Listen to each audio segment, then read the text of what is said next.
감사합니다. 세계적인 찬양인 것 같습니다.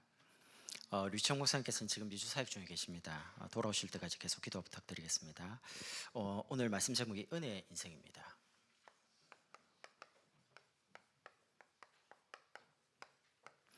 오늘은 램스데이인데요. 우리 자녀의 달란트를 어떻게 찾아줄 것인가, 이제 부모님들 이제 그런 고민을 해보셨죠? 아니면 우리 램트들은 내 달란트가 뭘까, 이런 고민을 하고 있을 줄 압니다. 이렇게 찾아보세요.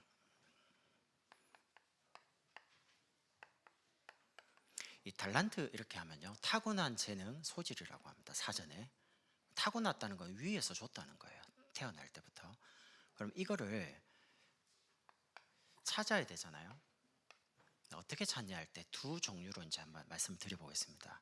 예를 들면 결혼을 했어요. 아직 이제 아이를 안 가지고 있는 상태입니다. 임신 전, 아니면 임신을 하고 있거나, 아니면 아이가 아주 대하, 영아, 유아, 유치, 태유치 시절입니다. 아이가 어리죠. 이때는 부모님이 찾아줘야 됩니다. 그럼 어떻게 찾냐? 저는 이렇게 찾았어요. 여러분이 어떻게 하시냐? 제일 먼저 부모님이 예배를 계속 드리시면서 질문을 하시라니까요. 그러면 질문을 하면 하나님이 여러분이 교회 오셔서 예배를 드릴 때마다 말씀 속에서 여러분 마음의 제목을 계속 이렇게 주실 겁니다. 그런 것들을 계속 기록을 하시라니까요. 저 같은 경우에는 임신을 하기 전에, 아이를 가지기 전에 하나님이 원하신 아이 주십시오 라고 이제 질문을 계속 예배를 드리는 중에, 두 번째는 교회의 언약이 우리는 분명합니다. 마태복음 9장 35절이죠. 치유, 교육, 전도. 이거는 우리가 할 게 아닙니다. 그리스도가 이 땅에 오셔서 병든 사람을 고치시고 가르치시고 전파하셨다. 우리 교회는 치유하는 교회, 교육하는 교회, 전도, 세계복음하는 교회 맞습니다. 그러면 교회의 언약을 왜 여러분이 기억해야 되냐? 이 속에서 여러분 자녀의 방향을 결정을 한 겁니다. 여러분의 자녀를 이상하게 하나님이 끌지 않습니다. 여러분 다니고 있는 교회, 치유, 교육, 전도 세 가지 방향 중에 하나를 먼저 결정을 하시라니까요. 저는 제일 먼저 기도하는데 하나님이 전도 단어를 주셨습니다. 치유, 교육, 전도 중에. 기도를 계속 하는 중에 하나님이 전도에 대한 메시지를 주시더라고요. 아이에 대한. 이렇게 부모님이 예배 때 질문하면서 결정을 하다 보면 아이가 이제 1년쯤 지나면 돌예배를 드리죠. 목사님 모시고. 그럼 돌예배가 뭡니까? 1년 지났으니까 생일 파티 하는 건데, 문제는 이 아이를 향한 평생의 메시지를 그때 목사님 주십니다. 그러니까 부모님이 기도하고 하나님 주신 말씀을 가지고 그 다음에는 담임 목사님의 메시지를 들어보라니까요. 하나님이 이 아이 인생을 두고 평생에 무슨 메시지를 주시는지, 아니면 아이가 조금 컸다라고 할 때는 신방 때 메시지를 아이와 함께 신방을 받아보시면 아이에게 정확한 메시지를 주십니다. 저는 처음에 전도 나오더라고요. 그리고 하나님이 제게 주신 성경 구절과 답이 그리스도의 깊이, 높이, 넓이를 아는 많은 사람을 그리스도께 인도하는 사람 되면 좋겠다. 전도니까요. 베드로전서 2장 9절 주더라고요. 하나님 말씀이 선지자, 제사장, 왕, 그리스도가 하신 일이죠. 그런 중에 돌예배 때 아직도 기억납니다. 왜 많은 선지자 가문 중에 그 자녀가 대를 이어가 전도를 못하느냐? 사무엘 대단한 선지자입니다. 제사장, 왕 세 가지를 동시에 했던 인물입니다. 지도자입니다. 그런데 그 자녀 보십시오. 그런 인물이 없어요. 엘리, 그 자녀 보십시오. 그러니까 그 다음 세대까지 전도가 이어진 적이 없다는 거죠. 저도 그 사실 좀 궁금했거든요. 그때 메시지 주시더라고요. 자녀를 믿어주라는 거예요. 믿는다라고 말해라는 거예요. 처음에 그 무슨 말인지 잘 모르겠더라고요. 메시지는 듣고 그걸 적어놨는데 시간 지나가면서요, 그 말이 무슨 말인지 알겠더라고요. 그거를 하나님이 예배 때 질문했던 거, 주신 성경 구절, 방향, 돌예배 때 주신 메시지, 그거를 쫙 정리했습니다. 내 아이에 대해서 다 그랬습니다. 이렇게 여러분이 계속 미션을 받으면서 기록해 보면 네 번째, 딱 언약에 대해서 자녀에 대해서 확정이 딱 됩니다. 아, 하나님이 치유 교육 전도 중에 이 아이를 이렇게 키우길 원하시는구나 라는 부분에 확정이 되면서 그게 수정되고 보완되면서요 어떻게 되냐, 굉장히 구체화돼요. 처음에는 치유, 교육, 전도 어떤 세 가지 방향 속에서 정해졌지만 그거를 이루어가는 구체적인 직종, 직업까지를 하나님 주시는 겁니다. 이게 맞다는 증거로요, 하나님이 딱 그 분야에 맞는 전문인을 딱 만나게 합니다.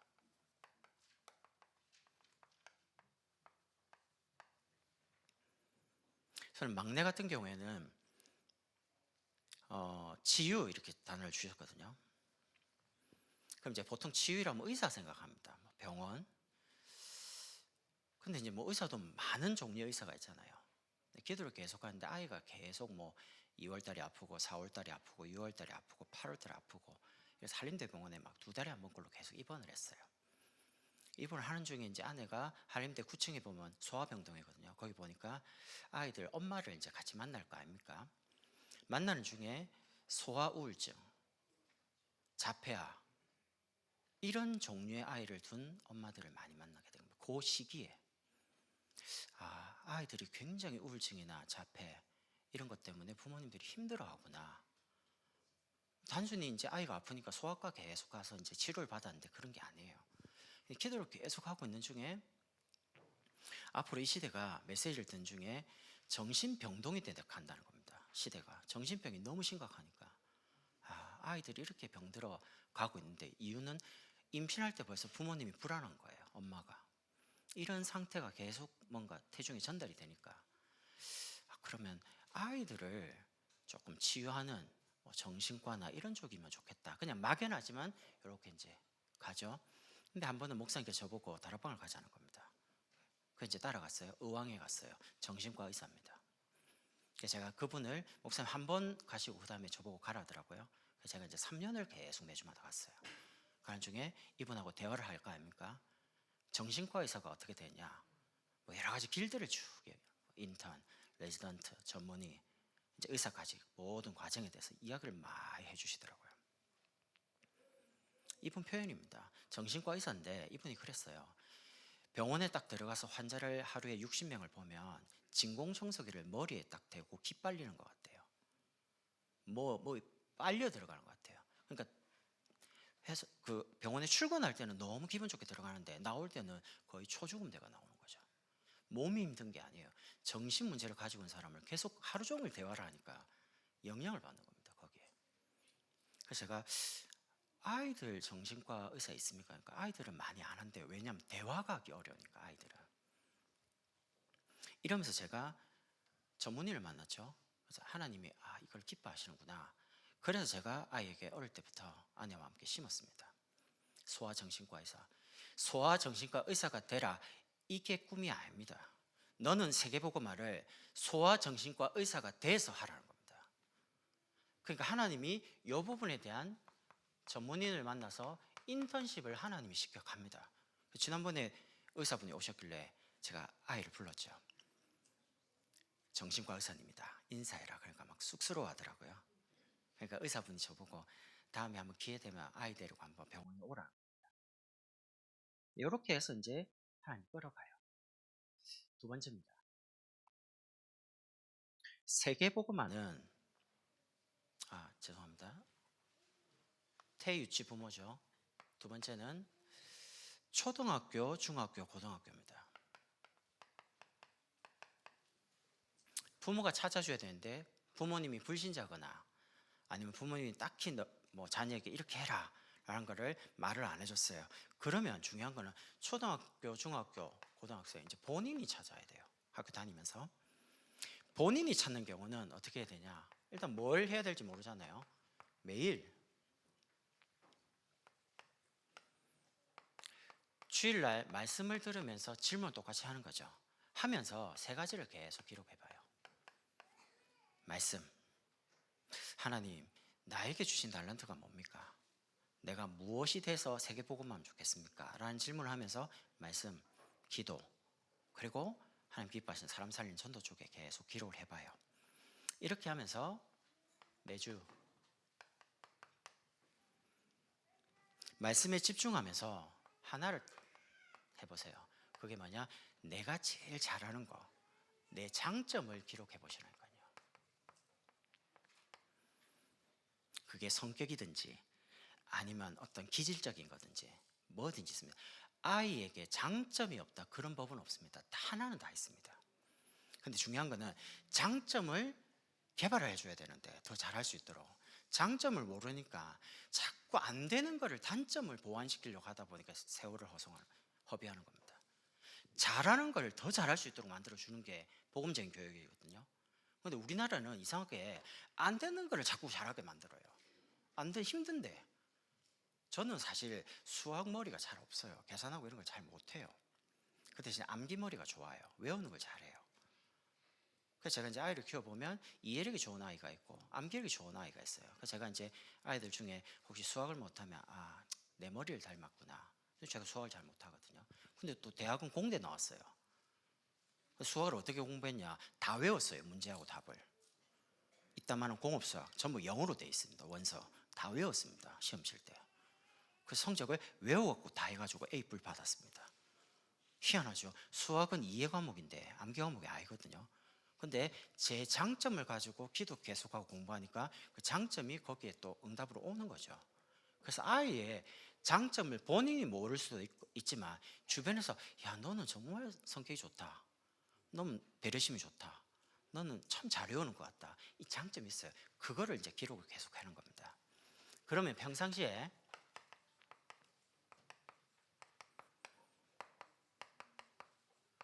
이렇게 지나가는 중에 문제가 옵니다. 아니면 사건이 생기거나 갈등이 옵니다. 이게 하나님이 이 아이를 인도하는 길이 됩니다. 시간 지나가면서 아이가 깨닫습니다. 단 조건이 1번, 2번을 계속 할 때 깨닫습니다. 이렇게 하면서 네 번째는 이제 달란트를 선택해야 되겠죠. 선택할 때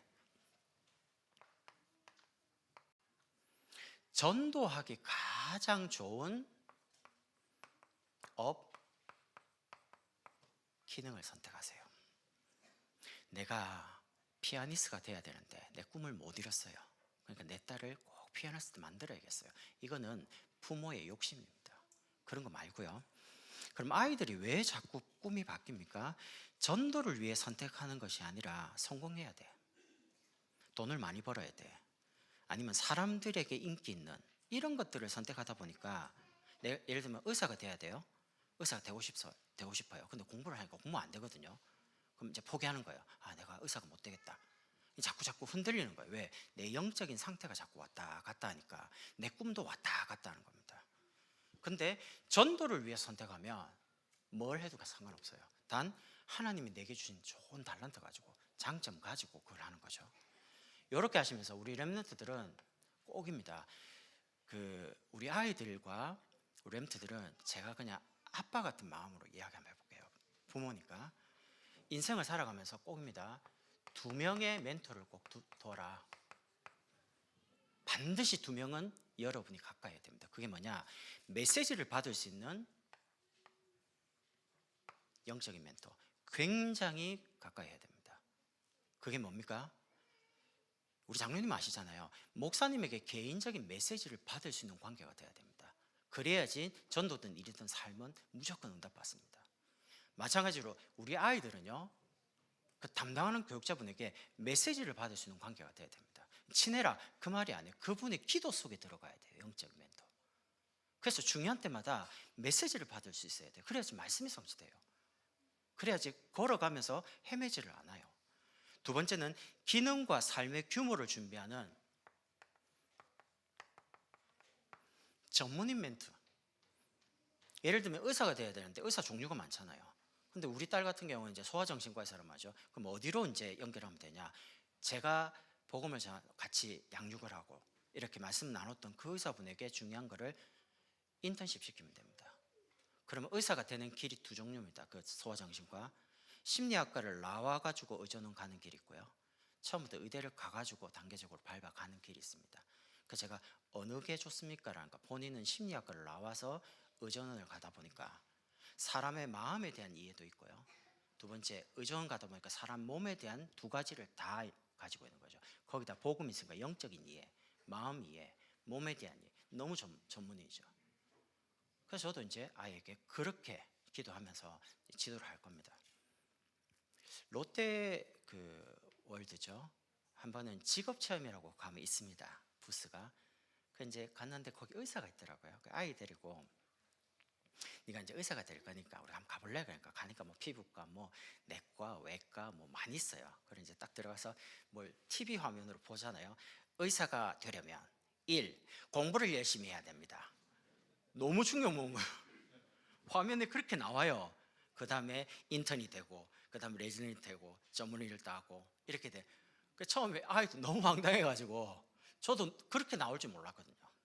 근데 세상에 어느 분야든 간에 전문인이 된다는 말은요, 그 정도 공부를 해야 돼요. 그 과정을 잘 밟아가면서 이겨내도록 전문인들이 중요한 멘토도 해주고, 왜냐면 힘들잖아요, 공부하면서. 그런 과정마다 갈등이 오거든요. 이걸 이길 수 있도록 만드는 겁니다. 이렇게 여러분이 찾아주시면 되고, 두 번째입니다. 세계복음화는 제자와 경제 두 가지가 반드시 있어야 됩니다. 제자만 있어도 안 되고요, 경제만 있어도 안 돼요. 그래서 이제 교회 안에 중요한 직장인, 산업인, 전문인, 우리 경제인들께서는 시대 경제를 놓고 기도하시면서 응답을 받으면 좋겠습니다. 시대 경제가 뭐냐? 하나님이 이 시대를 살리기 위해서 누군가에게 경제를 줘야 됩니다. 19세기에 가장 부자 존 워너메이커, 백화점 왕입니다. 나중에 최신부 장관도 했죠, 미국에. 이분이 얼마만큼 돈이 많았냐? 우리가 지금 알고 있는 백화점이 여기서부터 시작했어요. 그 워너메이커에게 그렇게 많은 경제를 부을 때 이유는 하나입니다. 19세기에 계속 집회를 하면서 복음 전했던 전도자가 있습니다. 무디입니다. 미국의 대각성 운동을 일으킵니다. 이 뒷받침을 한 번 모일 때 100만 명 모이거든요. 그럼 모일 때 그 장소, 식사 누가 될 겁니까? 그걸 회비받아서 할 겁니까? 아니죠. 이런 뒤에 시대를 움직이는 경제인들이 그 모든 전도에 대한 부분을 뒷받침 다 한 겁니다. 그분들이. 그리고 여러분이 아시지만 록펠러 아시죠? 수많은 교회를 설립을 합니다. 근데 그때 당시에 이제 목조, 나무로 지은 교회인데 혹시 교회가 불이 타면 보험을 들어가지고 다시 새로 지을 만큼 보험 가입된 교회를 2,000개 이상 짓습니다. 그리고 시카고 대학을 비롯해서 한 10개 대학을 인재를 키워야 된다고 뒤에서 막 후원합니다. 그 록펠러 회사의 재정이사를 담당했던 사람 이름이 세브란스입니다. 어디서 많이 들어보셨죠? 이분이 한국의 재중원에 어마어마한 기부를 합니다. 후원을 합니다. 그래서 시작된 곳이 연세대 세브란스 병원이 시작된 겁니다. 단순히 전도만 한 게 아닙니다. 다른 나라의 선교를 위해서 어마어마한 시대를 움직이는 경제를 이 사람들이 뒤에서 하나님이 원하는 경제를 받아가지고 계속 한 거예요. 그러면 중요한 거는 19세기까지 세상의 모든 부자들은 전부 다 기독교인들이었습니다. 근데 왜 20세기, 21세기는 세상의 부자들 중에 어마어마하다라고 말하는 부자 중에 예수 믿는 사람이 한 명도 없을까요? 한번 생각해 볼 필요 있습니다. 시대의 경제를 움직이려면 하나님이 정말 필요한 게 뭐냐? 여기에 맞추시면 됩니다. 그러면 하나님의 필요를 언약으로 잡은 사람은 줍니다.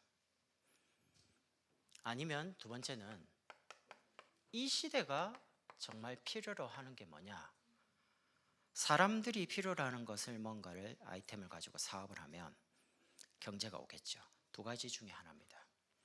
근데 시대를 움직이는 경제도 있어야 되지만 미래 경제를 놓고 우리 장로님들과 중요한 산업인 전문인 경제인들이 그릇 준비를 해야 됩니다. 왜냐하면 하나님 부어주셔도 담을 수 있는 그릇을 준비해야 돼요. 그러려면 첫 번째, 미래 경제를 놓고 편집을 하는 거예요. 편집이 뭡니까? 지금 이 시대에 어떤 업종이 잘 되고 있는가, 아니면 어떤 게 안 되고 있는가, 어떤 경제에 대한 흐름이 있습니다. 돈이란 거는 흐름이 있거든요. 이거를 여러분이 이 시대의 사람들이 지금 많이 읽고 있는 책, 신문 이런 걸 가지고 연구를 한번 해보세요. 정종 회장님이 500원짜리 이순신 장군 지폐를 가지고 저 선박각 오나시 조카를 찾아가서 한국에 조선업이 시작이 돼야 돼요. 돈 한 푼 없잖아요. 기술도 없고. 그래서 이제 경제 흐름을 봐요. 이분은 아침에 일어나면 한국에 나온 모든 경제부터 시작해서 모든 신문을 다 꼼꼼히 다 읽는다 그러죠. 예전에 다 읽어보고, 그러니까 뭔가 보이는 거예요, 흐름이. 그러니까 지금 우리나라에는 조선업 이걸 해야 돼요. 돈이 없잖아요. 찾아간 거예요. 지폐 하나 들고. 우리나라 선조 중에 진짜 배를 이렇게 거북선 만든 분이 계셨다. 근데 우리 지금 돈이 없다. 돈을 좀 빌려달라. 말도 안 되는 일이죠. 뭘 믿고 아시아에서 온 사람한테 돈을 빌려줍니까? 근데 워낙 역사적으로 여러 가지 이야기를 하니까 그렇게 해가 시작된 게 조선업입니다. 지금 한국 조선업이 세계 최강 아닙니까? 심지어 미국에 있는 모든 배를 한국에서 다 수리한다고 할 만큼요. 그리고 남북한이 이제 오고 가면서 금강산을 개발하던 시절이 있었습니다. 그럼 금강산을 개발하면 사람들이 이제 관광을 가면 거주할 곳이 있어야 되잖아요. 호텔이나 뭐. 근데 날이 너무 추운 거예요. 금강산은. 그럼 이제 건물을 지어야 되는데 너무 추우니까 지을 수가 없네요. 이때 이제 정주영 회장이 비닐하우스를 어마무시하게 크게 쳐가지고 거기서 이제 짓는 거예요. 그 나온 게 비닐하우스 공법입니다. 학교에 건축하기는 비닐하우스라는 공법은 저 야채 키우고 이럴 때 비닐하우스 치는 거지 무슨 건물을 지을 때 비닐하우스를 칩니까? 서해안에 그 땅을 넓힐 때요, 조수간만의 차가 너무 심하니까 모래나 돌이나 담 계속 쓸려 가잖아요. 그러니까 모든 전문가 박사들이 안 된다고 했습니다. 이건 못 한다고. 근데 정준식은 뭐라고 했습니까? 가만 보니까 할 수 있는 방법이 어마어마한 큰 유조선을 가져가지고 깔아앉히는 겁니다. 막아버려요. 방파제처럼 막아놓고 이제 붓기 시작하는 겁니다. 흐름을 본 사람은요, 길이 보여요. 흐름을 못 본 사람은 이걸 해도 저걸 해도 조금 적었으면 될 수 있는데 조건이 맞으면요 안 되는 거예요. 여러분이 이 흐름을 잘 기도 속에서 기도하시면서 보고요. 두 번째는 그러면 설계하시면 됩니다. 그러면 이 시대 흐름을 보니까 나는 어떻게 할 거냐.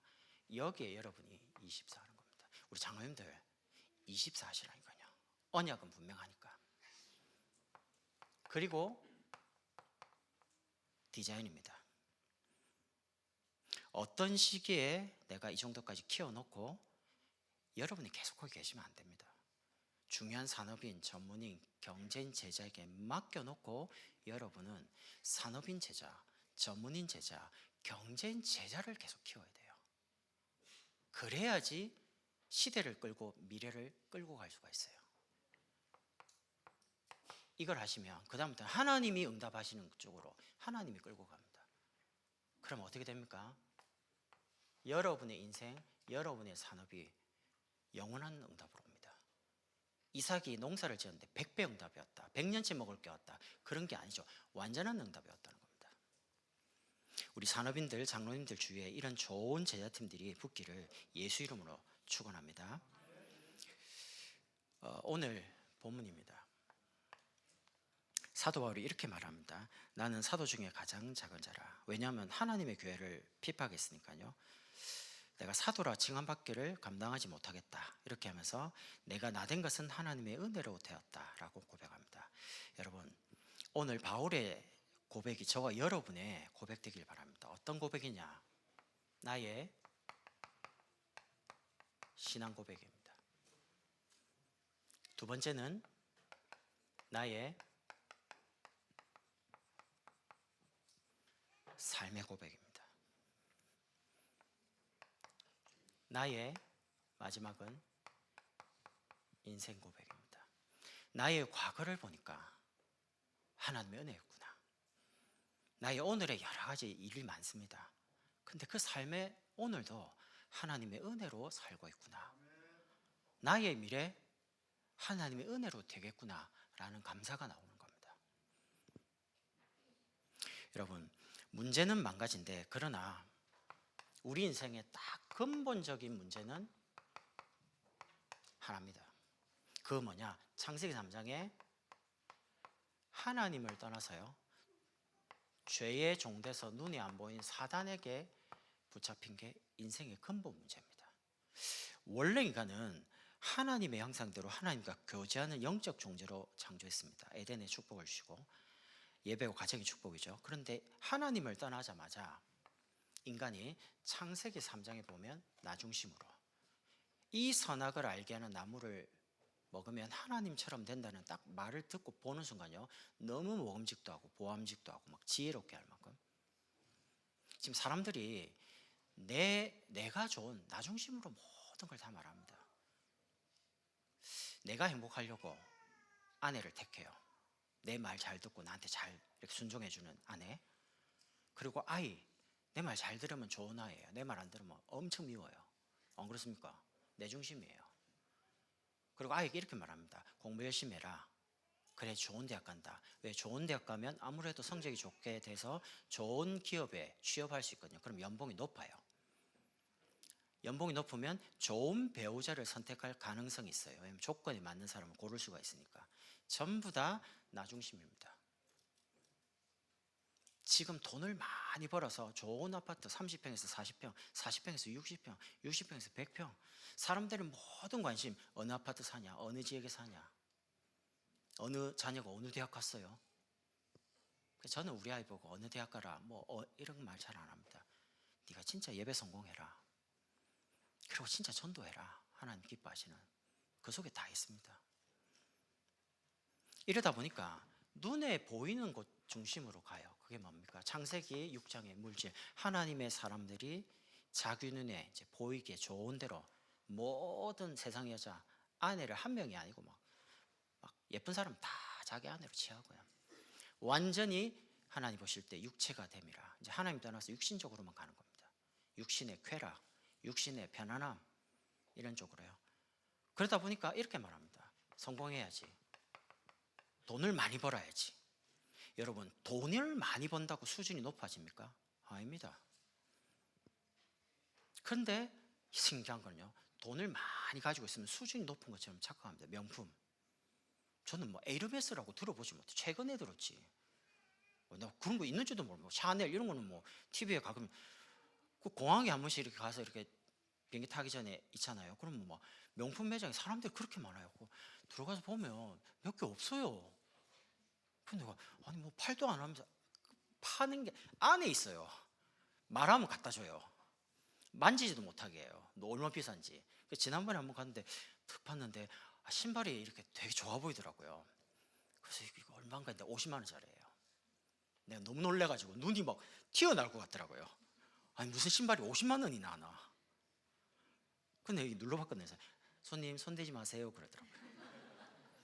아니 이렇게 푹신한가 싶어가지고 눌렀는데 만지지도 못하나 솔직히. 사지도 않을 건데. 그런 식으로 해요. 딱 넥타이 산다 그러면 없어요. 넥타이 조금 이렇게 요구하면 다 가지고 옵니다. 절대 못 만지게 합니다. 이렇게 다 보여줍니다. 모르겠어요. 그런 거 가지고 자기 어떤 수준을 나타내는지 모르겠는데, 그렇다고 행복합니까? 여러분이 100평집, 고급 외제차, 통장에 한 수억, 사람들이 다 행복하려고 그러잖아요. 그럼 그렇게 많이 가지고 있는 그분들이 행복하냐? 죄송해요. 제가 만나보기로는 행복하지 않더라고요. 오히려 다른 고민을 많이 하고 있더라고요. 그래서 이게 성경 이야기입니다. 하나님 떠나서 네피림 시대에 전부 보이는 물질, 성공. 여러분이 하나님이 계셔야 될 그 자리에 돈이 있거나 만약에 물질이 있으면 사단에게 속습니다. 그게 행복을 주는 것처럼 착각이 듭니다. 행복 못 줍니다. 성공하면 좋을 것 같은데 제가 지금 성공한 사람을 다 무시하냐? 그 말이 아닙니다. 성공을 행복의 조건으로 삼지 말라는 겁니다. 행복의 조건은 영혼을 가진 인간이 하나님을 만나는 게 행복이 시작이에요. 거기 돈이 있는 사람이 행복한 게 아니고 하나님을 만난 사람이 돈이 많아야 돼요. 하나님을 만난 사람이 성공해서 높은 위치에 있어야 돼요. 그래야지 그 위치와 돈을 가지고 많은 사람에게 영향을 주고 살릴 거 아닙니까? 이 문제를 해결할 수 없죠. 모든 문제는 망가지지만 그 모든 문제의 근본, 세상을 살릴 근본, 해답은 한 가지입니다. 근본 해답입니다. 그게 십자가입니다. 요한복음 19장 30절, 예수님께서 십자가 때 다 이루었다. 예수님께서 피 흘리시고 십자가를 지셨는데 우리의 모든 문제를 다 해결한 겁니다. 십자가에서 하나님 만나는 모든 길을 여시고요. 그래서 십자가의 복음은 부족함이 전혀 없습니다. 십자가에서 모든 문제를 끝냈는데 이제 살아가면서 너네가 알아서 해보라 그렇게 말한 적이 없습니다. 예수님은 다 이루었다. 과거, 오늘, 미래, 내 인생 전체를 완전하게 책임지셨다 이 말이죠. 누가요? 예수님이. 십자가는 사형틀입니다. 불신자 볼 때는, 복음 모르는 사람 볼 때는 굉장히 부끄러운 거지만 구원을 받은 저와 여러분에게는 어마어마한 능력이 되고 이게 자부심이 되는 겁니다. 왜냐? 십자가의 피를 통해서 하나님 떠난 죄 문제와 사단의 문제를 해결받았기 때문에. 그래서 레위기 17장 11절에 육체의 생명은 피에 있음이라 내가 이 피를 너희에게 주어 제단에 뿌려 너희의 생명을 위하여 속죄하게 하나니 생명이 피에 있으므로 피가 죄를 속하느니라. 그래서 구약에 양의 피를 잡고 계속 하나님께 뭔가 예배를 드리면서 제사를 지는 거야. 속죄하기 위해서. 그 양의 피의 주인공이 오신 겁니다. 예수님이요.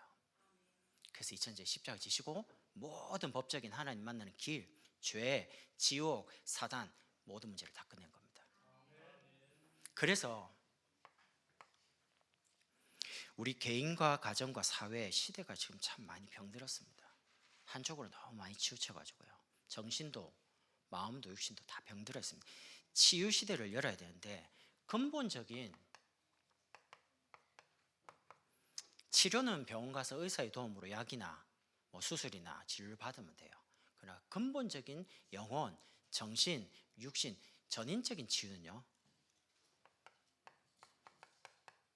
그리스도로만 말미암아. 왜냐하면 하나님을 만나야 되는데 길이 없잖아요. 그 만나는 길을 끊임없이 말했던 인물이 구약의 선지자입니다. 메시아가 올 거다는 겁니다. 그리고 양의 피 뿌리고 하나님 만나고 기도해서 하나님께 응답받고 메시아를 통해서요. 그리고 하나님 따는 그 죄는 우리의 노력을 가지고 선행 가지고 과학이나 종교 가지고 해결 못합니다. 모든 종교는 자범죄를 이야기합니다. 성경은 원죄를 이야기하고 있습니다. 아담과 하와가 지었는데 아담 이후에 태어난 모든 사람은 하나님 계신 줄 몰라요. 만날 수가 없어요. 그러니까 불신자들이 하나님 어디 계시냐 보여달라 그렇게 말하는 게 너무 당연한 겁니다. 하나님을 알 수 있는 영적인 게 죽었기 때문에. 에베소 2장 1절 허물과 죄로 죽어버렸어요. 하나님을 알 수가 없어요. 만날 수가 없어요. 이유가 뭡니까? 눈에 안 보이는 사단에게 속아서. 이 사단의 권세, 하나님의 아들이 이 땅에 오신 것은 마귀의 일을 멸하려 하심이라. 선지자, 제사장과 이 세 가지 직분에게 기름을 부었습니다. 그 기름 부음 받은 자라는 뜻이 그리스도입니다. 구약에는 메시아, 신약에는 그리스도. 메시아는 히브리어, 그리스도는 헬라어입니다. 똑같은 뜻입니다. 이게 우리의 사명이 되면 됩니다. 이 속에 있는 사람을 살릴 수 있는 답은 그리스도밖에 없는데 이 그리스도를 말하기 위해서 내가 교수가 되겠다, 의사가 되겠다, 나는 복음 대통령이 되겠다, 나는 복음 전문이 되겠다, 이렇게 아이들이 선택하도록 만들어주면 되죠. 하다가 좀 힘들면 다른 거 바꿔도 돼요. 하나님이 이것만 해라 이렇게 로봇처럼 우리를 부르는 게 아닙니다. 전도와 선교를 위해서 여러분의 장점과 잘하는 걸 가지고 선택하면 되죠. 옛날에 뭘 하면 될지 모르겠더라고요. 이렇게도 해보고 저렇게도 해보고 방황하는 시절이 있었거든요. 모르겠어요.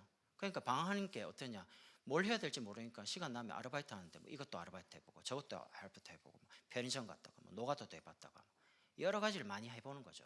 왜 뭘 해야 될지 모르니까. 근데 이렇게 쭉 오니까요, 말씀 속에서 이게 하나님 가장 기뻐하는 거다라는 게 보여지더라고요.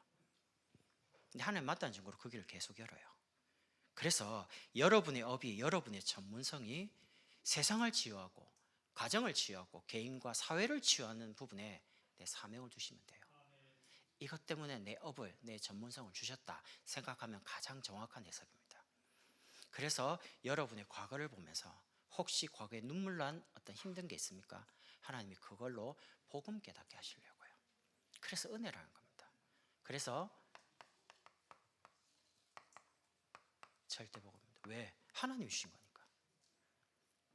두 번째입니다. 여러분이 오늘을 살아가시면서 삶의 이 고백이 되시길 바랍니다. 첫 번째는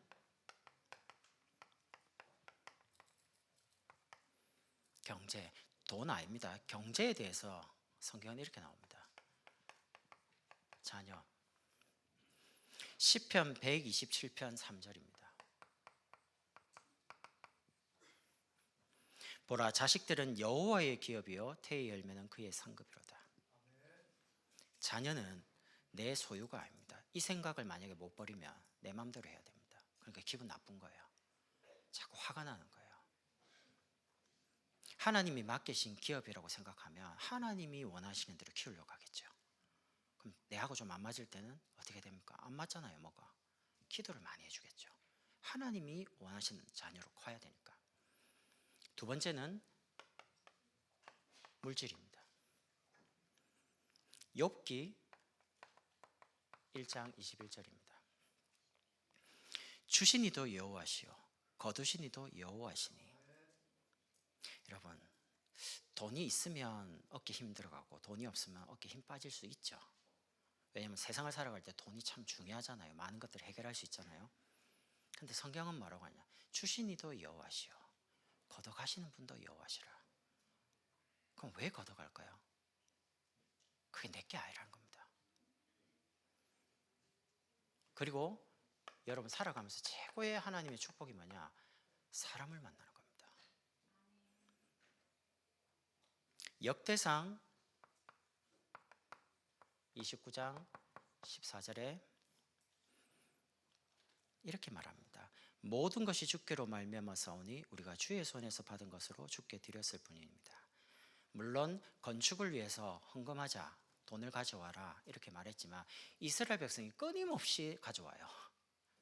다윗이 이렇게 말합니다. 이제 그만 가져오시라고. 다윗과 함께 있는 많은 주변에 좋은 사람들이 있은 겁니다.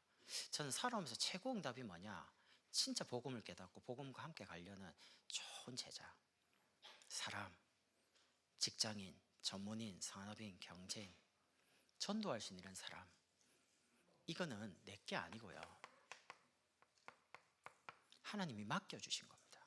하나님이 맡겨주시는데 하나님의 방법대로 법칙대로 움직이질 않으면 잠시 걷어갈 수도 있습니다. 근데 또 하나님이 원하는 것을 깨닫고 언약을 붙잡으면 하나님이 이전보다 더 채우십니다. 욥은 자녀, 소, 양떼 하루아침에 다 없어졌습니다. 심지어 아내도 떠나갔습니다. 나중에 친구들이 와서 네가 하나님께 범죄했으니까 회개하라 이렇게 말합니다. 3명의 친구가. 근데 욥이 아무리 생각해도 없어요. 모르겠는 거죠. 나중에 이렇게 하면 나의 가는 길을 그가 아시네. 그가 나를 단련한 이후에 내가 정금같이, 어차피 내가 하나님 만날 때는 육신 밖에서 만날 거기 때문에 나중에 하나님이 욥의 신앙 고백을 들으시고 축복을 2배로 합니다. 그냥 2배가 아니에요. 지금 여러분이 혹시 자녀, 가정, 물질, 사람적인 부분에 어려움 당할 수 있습니다. 그때 하나님이 필요해서 나에게 잠깐 가져가셨는데 하나님이 정말 시대적인 미래를 살려야 되는 여러분에게 왜 안 주시겠습니까? 하나님이 주신 거를 하나님께 드리겠습니다. 여러분 그렇게 딱 소유관을 분명히 하시면 하나님이 이제 부어주시기 시작합니다. 두 번째는요, 이걸 놓고 여러분이 기도하는 거죠. 성경은 뭐라고 하냐? 무엇이든지 기도하라고 합니다. 기도하면 즉시로 여러분이 기도한 내용 그대로 응답 오는 게 제일 많습니다. 아니면 응답이 안 오는 경우도 있습니다. 응답이 안 오면 답답하죠. 근데 응답이 안 올 경우는 조건이 있습니다. 하나님 말씀 가지고 깨닫게 합니다. 왜 응답을 안 주시는지에 대한 말씀을 하나님 여러분 주셔요. 그리고 목적은 더 좋은 것으로 여러분 주시려고. 약속을 진짜 붙잡으시라니까. 요한복음 14장 14절. 내 이름으로 무엇이든지, 예수 이름으로 뭐든지, 이거는 되고 저거는 되고 아닙니다. 시대와 미래를 살려야 될 우리 장로님과 중직자분들, 성도님들은 그냥 말씀을 딱 붙잡으세요. 그리고 요한복음 15장 7절에 너희가 내 안에, 내 말이 너희 안에 가면 무엇이든지, 강단을 통해 주시는 말씀을 딱 마음에 잡고요. 무엇이든지. 요한일서 5장 14절에 그를 향하여 우리가 가진 바 담대함이 이것이니 그의 뜻대로 무엇을 구하면 들으심이라. 무엇이든지. 하나님이 뜻이 뭡니까? 말씀을 통해 나오잖아요. 그걸 딱 잡고 뭐든지 기도하는 겁니다. 단 조건이 여러분이 누가복음 18장 1절입니다. 항상 기도하다가 낙심치 말아야 될 것을 비유로 말씀하시되. 낙심하지 아니하면 응답은 옵니다. 저희 외할머니께서 103세 때 돌아가셨거든요. 근데 80세 때 치매가 오셨어요. 20년 동안을 뭐 이렇게 요양원, 요양병원 뭐 이렇게 계시다가 이제 돌아가셨는데, 할머니가 40대 때 과부가 됐습니다. 6.25 전쟁 일제 거치고 6.25 얼마나 험난한 시절이었습니까? 근데 5명의 자녀를 가지고 남편 없이 40대 살아가야 돼요. 뭘 먹고 살아야 됩니까? 할 수 있는 게 기도밖에 없죠. 그래서 이제 지금 말하면 교회에서 가서 교회에서 밥 해주고 청소해주고 교회에서 살면서 아이 5명을 키우는 겁니다. 이렇게 해가지고 먹고 사는데, 아이들이 교회에서 자라다 보니까 이제 교회에서 신앙생활 하고 이런데 딱 청년이 돼서 이제 결혼하는데 이 불신자를 다 만난 거예요. 여자분들을. 이라 결혼하자마자 그때부터 신앙생활 아무도 안 해요. 이러니까 맨 위에 분이 살아가는 중에 우울증이 너무 심각해가지고요. 이렇게 바닷가에 이렇게 해운대에 이렇게 가 자살 죽었다 하더라고요. 이제 첫째 아들 잃었어요. 너무 슬프겠죠. 둘째, 셋째, 넷째. 근데 문제는 안 돌아오는 거예요. 교회로. 얼마를 기도했냐? 40년 넘게. 이제 치매가 오니까 사람을 못 알아보잖아요. 그러니까 사람 이름을 잊어먹을 거의 50년 동안 하나님, 우리 아이들은 언제 돌아옵니까? 우리 자녀는 언제 예수께로 돌아옵니까? 그게 평생의 소원이었어요. 그래서 이제 복음 깨닫고 제가 이제 할머니를 돕기도 하고 여기 모셔와서 이제 등급 받아서 이렇게 치매 등급 받고 요양원에 여러 가지 하는 거를 처리하면서요. 이해가 안 되는 거죠. 50년 기도한 거면 진짜 오래 한 거 아닙니까? 하나님이 언제 자녀에 대해서 기도를 들어주실까? 근데요, 때가 와요. 때가 온다니까요. 내가 볼 때는 40년, 50년이 너무 길게 느껴져요. 할머니 인생에도 너무 길게 느껴지는데, 나중에 제 큰애 삼촌 우리 교회 와서 목사님께 복음 듣고 영접했지 않습니까? 한동안 우리 교회 계속 출석했습니다. 그러다가 이제 이사하면서 다른 곳으로 갔죠. 거기서 신앙생활 하고 있습니다. 그 다음 외삼촌 어려움 와가지고 교회 다니고 있습니다. 부산에. 예전에 뭐 유목사님 만나셨다 하더라고요. 어떤 일 때문에 만났는데 한 번씩 만나면 그때 유목사님이 이런 기도를 해주셨다. 그럼 무슨 기도예요? 그러니까 세계복음하는 전문인이 되게 해달라고. 이게 너무 감동이 오는가 봐요. 본인은. 그 이야기를 만나면 계속해요. 저한테. 그 네 번째 분은 목사님이 되셨어요. 이래가지고 이제 저 시골에서 순천에서 목회하다가 심장 이제 마비로 이제 돌아가셨어요. 그리고 이제 저희 어머니 있고요. 제가 보면서 기도는 절대 허공에 메아리 치는 게 아니다. 반드시 응답 옵니다. 다 신기한 건요, 할머니 언제 돌아가실지 몰라요. 치매에 걸리니까 이게 좀 되게 늦게 돌아가시는 것 같아요. 제가 느낄 때는 마음에는 고통 없이 참 이렇게 가면 참 좋겠다 싶은 생각이 많았거든요. 이제 딱 돌아가시기 전에 싹 다 복음 다 받게 하더라고요. 하나님. 딱 장례할 때는 다 기독교식으로 딱 돌아가는 거 보면서요, 역시 하나님은 눈물에 기도하는 자녀를 절대 망하게 하는 법이 없구나. 여러분 낙심하지 마세요. 자녀를 두고, 여러분 가정을 두고 낙심하지 말고 포기하지 말고 응답 올 때까지 계속 하시라니까요. 이렇게 하시면서 진짜 237을 살릴 시대 경제의 응답을 받아야 되잖아요.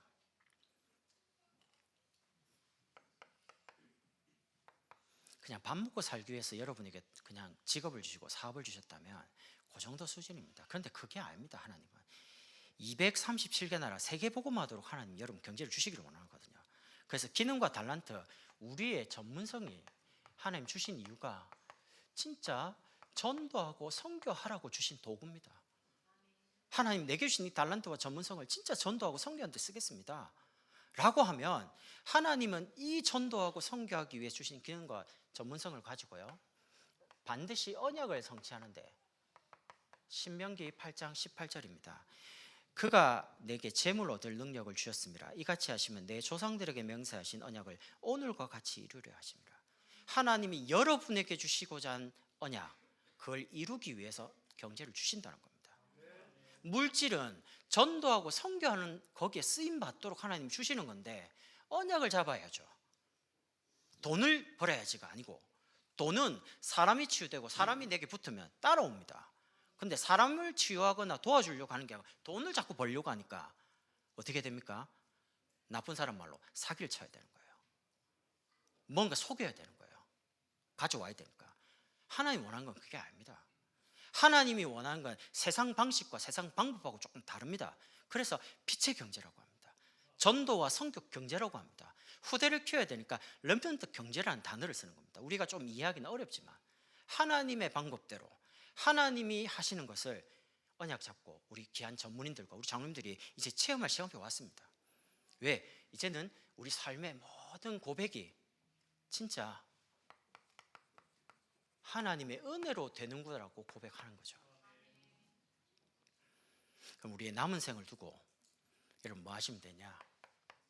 이 은혜를 계속 누리기 위해서 만나는 겁니다. 누구를요? 여러분이 혼자 있을 때 하나님을 만나는 겁니다. 시간 딱 정해놓고 영적 문제다, 나는 너무 힘든 십자가가 있다, 이런 분들은 자꾸 사람 찾아가거나 어떤 방법 쓰지 말고요, 하나님 앞에 시간 정해놓고 정시 예배를 드리시라니까요. 저는 처음에 여기 오산에 왔을 때 하나님이 첫 번째 시킨 게 하루에 3번씩 정시 예배를 드리게 하더라고요. 할 수 있는 게 아무것도 없더라고요. 새벽기도 마치고 혼자서 예배 드리고, 점심 때 혼자 예배 드리고, 저녁 때 혼자 예배 드리고. 얼마였냐? 한 달을 꼭 받겠습니다. 근데 한 달을 하니까 사람이 참 이상해야 되는데 너무 행복한 거예요. 속으로 돈도 없지, 집도 없지, 되는 것도 하나도 없지, 근데 뭐가 행복하지? 내가 미쳤나 이러고 싶을 만큼요. 너무 행복해요. 근데 내가 행복하다는 걸 누가 느끼냐? 주변의 사람들이. 얼굴은 해석했고 먹지도 못하고 그때 당시엔 그랬거든요. 제가 아직도 그때 기억납니다. 그때 박혜경 전사님하고 진낙천 장로님이 교회 저보다 이제 조금 먼저 오신 것 같아요. 토요일 됐는데 목사님이 밑에 식당으로 내려오라는 겁니다. 그럼 저는 아무 생각 안 하고요, 맨발로 내려갔다니까요.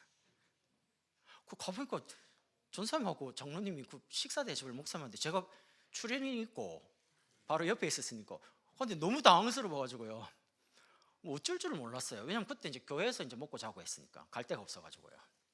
그게 아직도 기억이 나요. 근데 그때 이제 먹으면서 뭐 이런저런 이야기인데, 그때는 진짜 아무 생각이 안 날 만큼 형편이 너무 어려웠거든요, 사실은. 근데 지나 보니까 하나님이 모든 삶에 불신자 앞에 부끄럽지 않도록 진짜 전도와 선교에 하나님 필요한 부분에 때를 따라 도우신 대로 하나님 인도하신 걸 참 많이 느꼈습니다. 여러분, 아무것도 의지할 수 없다, 하나님을 전적으로 의지할 시간표입니다. 아무것도 바라볼 수 없다, 하나님만 바라보는 시간표입니다. 이제는 하나님이 주시는 힘과 하나님 주시는 지혜와 하나님 주시는 모든 걸 가지고 세상을 정복하러 나갈 준비를 해야 될 시간표입니다. 그래서 여러분이 주일날 교회 오셔가지고 공예배죠, 하나님 말씀을 음성으로 듣는 겁니다. 이렇게 해가지고 여러분이 직장과 지역과 가정, 현장으로 가셔가지고 현장에서 예배를 통해서 하나님을 계속 만나는 겁니다. 하나님이 주시는 힘, 하나님이 주신 은혜. 여러분, 중요한 위치에 있는 사람은 참 외롭습니다. 인간적인 외로움도 있지만 뭔가 모르는 영적인 외로움이 있습니다. 뭔가를 결정해야 되거든요. 이게 맞냐 틀리냐는 거예요. 이게 정말 하나님 기뻐하신 거냐 아니냐, 여기에 선택에 따라서 많은 것들이 영향을 받습니다. 그러니까 되게 외로워요, 뭔가를 결정할 때. 근데 그거를 이겨서는 방법이 하나님을 깊이 만나는 예배입니다. 이거 가지고 두 번째는 하나님이 정말 원하는 사람 살리는 전도 응답을 받는 거죠. 그게 제자입니다. 여러분이 혼자서 임마누엘 누리는 거, 그게 집중학교입니다. 집중학교를 훈련으로 참여하지 말고 응답으로 받으시라니까요. 기도, 전도, 말씀, 제자, 사역, 응답으로 확인하면서 계속 넘어가면 됩니다. 응답이 안 온다, 또 들어가서 또 들어보면 돼요. 신기한 거는 지난번에 들었던 거가 이번에 듣는 거 또 다릅니다. 왜냐하면 모여있는 사람이 다르거든요. 모이는 사람이 다르기 때문에 하나님 다른 말씀을 줘요. 똑같은 메시지는 없어요. 저도 설교해보면 똑같지 않아요. 계속 뭔가 이렇게 발전돼 가요, 메시지가. 그리고 현장에서 함께 사람을 살리는 이 캠프의 축복을요, 지역에서, 구역에서 모이고 지교에서 모이고 두 분이서 모이기도 하고요. 그리고 훈련을 통해서 하나님이 나를 향한 직분과 업과 나에 맞는 미션을 하나하나씩 찾아가는 겁니다. 이러면 한 나라를 살릴 수 있는 만큼 영향이 옵니다. 세 번째는요, 진짜 하나님이 원하시는 우리 자녀, 후대를 서밋으로 만들어야 되잖아요. 서밋으로 불렀기 때문에 이제 서밋으로 될 수 있는 자세와 규모, 삶을 이제 가르쳐야 되겠죠. 우리 후대입니다. 렘넌트를 지도자로요, 사무엘처럼. 렘넌트를 중직자로요, 다윗처럼요. 왕이 목적이 아닙니다. 언약궤 모실 성전, 모든 사람이 성전에 와서 양의 피 뿌리고 하나님 만나는 것. 사람에게 상처를 많이 받았는데 상처가 안 됐습니다. 요셉도 다윗도. 사람을 살리는 메시지가 됐습니다. 한이 됐습니다, 언약이. 그리고 렘넌트 전도자로 시대에 영향을 줬던 바울, 그리고 바울의 제자들 250년 만에 로마가 복음화됐습니다. 콘스탄틴 황제는 예수 믿는 사람이 아닙니다. 근데 313년에 로마는 기독교 국가라고 딱 공인을 했습니다. 왜요? 모든 사람들이, 원로원 사람들과 모든 사람이 예수 믿고 있거든요.